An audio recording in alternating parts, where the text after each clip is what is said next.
Hey guys, Christy Shelton from foreverandafter.com. I am coming to you live today with the first step in your time management. So basically we're going to treat time management kind of like you would a budget.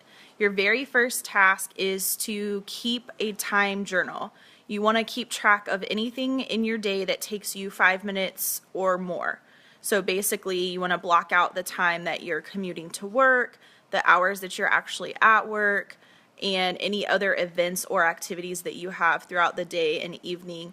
You just want to record or make a record of where you're actually spending your time now. I usually recommend that people do this for a week.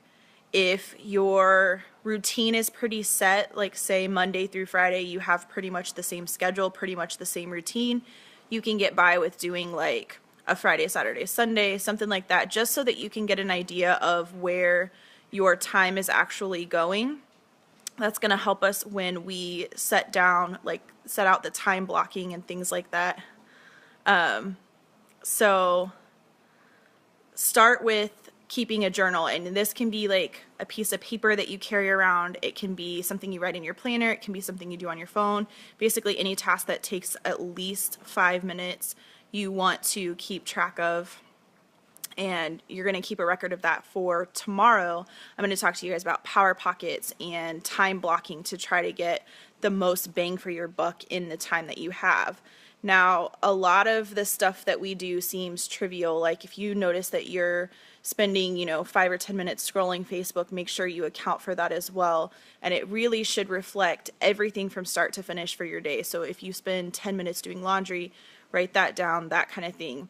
Now, when it comes to like priorities and like prioritizing things, actually budgeting out your day, there's a few different methods that you can use for how to decide what comes first, and you want to make sure that you leave yourself time for downtime and relaxation and stuff like that. So we're not going to budget like super strict to where every minute of your day is planned out, but we are going to work on getting a set routine and a set schedule so that way you can get your house cleaning done, you can get your cooking and your grocery shopping and things like that done without feeling like you don't have enough hours in the day.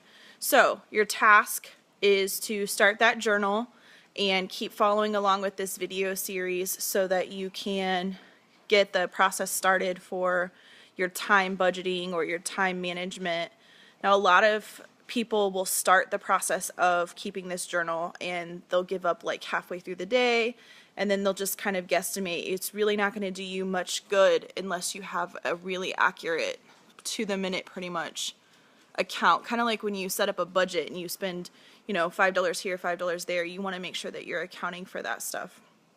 So start there, and then in addition to that, also make a list of anything that you're doing right now that maybe isn't a priority, and also make a list of all the things that you need to be doing right now but they just don't seem to fit into your day. This can also be things that you would like to be doing every day that you're not doing, or stuff that you need to get into your schedule that you're not currently doing.